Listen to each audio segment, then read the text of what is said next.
Udsigterne til stigende offentlig gæld har fået ratingbureauerne til at tage deres ratings af sovereigns op til revision. UK er blevet nedgraderet af Fitch. Det gjorde de i slutningen af marts. Ikke så meget på grund af corona, men lige så meget på det, der foregik forud. Det vil sige især Brexit, men også en stigning i den offentlige gæld og den plan, som Johnson-regeringen lagde frem. Kunne man forestille sig, at Danmark blev downgraded nu, hvor vi står overfor at skulle udstede en masse statsgæld? Nej, det tror vi grundlæggende ikke. Ratingbureauerne de kigger grundlæggende på 4 ting, når de vurderer, om stater de kan og vil tilbagebetale den gæld, som de optager. Det første, det er selvfølgelig de offentlige finanser. Her står dansk økonomi ret stærkt.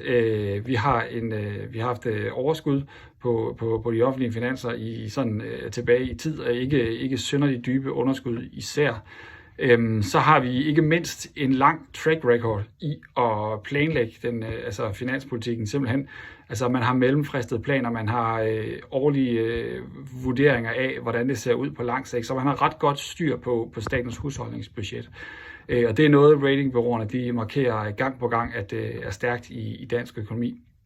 Dertil kommer, at den offentlige gæld den er ganske lav i Danmark, og ser man på nettogælden, så er den faktisk negativ. Det vil sige, at vi har en nettoformue i Danmark. En anden ting, man kigger på, det er den makroøkonomiske performance. Altså, hvad er det for en vækst? Er det stabil vækst i landet? Hvad er de grundlæggende betingelser for at drive virksomheder? De er også ret stærke i Danmark, selvom væksten, ligesom mange andre udviklede lande, er gået ned. Sådan den underliggende produktivitetsvækst er gået ned. Så kigger man også på de økonomiske strukturer.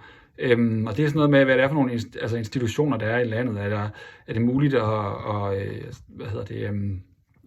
også at drive business, men sådan set også, at man er eksponeret over for enkelte sektorer i landet, for eksempel meget over for olieindustri, kunne det være, eller andre råstofting. Og det er man sådan set heller ikke i Danmark. Det er en ret diversificeret økonomi, så på den måde står man også ret stærkt over for økonomiske stød. Og den sidste ting, man kigger på, det er sådan noget som de eksterne balancer, det vil sige, hvad er udlandsgælden, sammensætning af udlandsgælden og udlandsformuen sådan set også, og hvad er udviklingen, det vil sige grundlæggende betalingsbalancen. Og også her står Danmark ret stærkt. Vi har en udlandsformue på omkring 80% af BNP, og det er ret massivt. Og det er sådan set et ret godt kort at have på hånden, når man går ud og skal låne penge. Dertil kommer, vi har et fantastisk stort overskud på betalingsbalancen i nærheden af de her 7-8%. Og det er selvfølgelig det, der har været med til at opbygge en stor udlandsformue. Og det gør ligesom, at forudsætningerne for at kunne gå ud og låne penge i udstedte statsobligationer i Danmark, de er ret gode. Og man kan sige, under finanskrisen, der steg den offentlige gæld med 20% af BNP, uden at ratingbureauerne de for alvor satte en finger på det. Og det er der i hvert fald også plads til, vi kan i dag. Så der er muligheder. Vi tror på, at Danmark kan udstede statsobligationer, uden det kommer til at koste på vores AA-rating. Eller AAA-rating selvfølgelig. Sådan ser det nok ikke ud, hvis vi kigger rundt omkring i Europa. Nogle af nok især de sydeuropæiske lande, de kunne godt inden for en årrække stå over for at blive downgraded.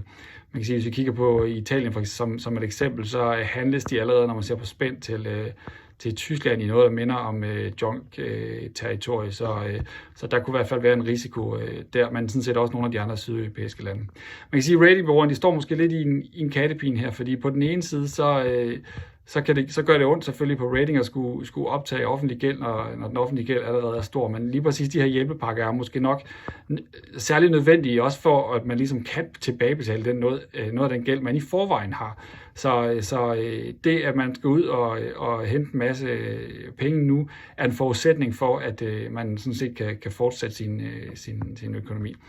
Men desuagtet, så tror vi, at der kan godt komme nogle nedgraderinger, når vi kigger på tværs af Europa. Men som sagt, Danmark bør være ret sikker på at kunne optage temmelig meget offentlig gæld, uden at det her det kommer til at koste en rating.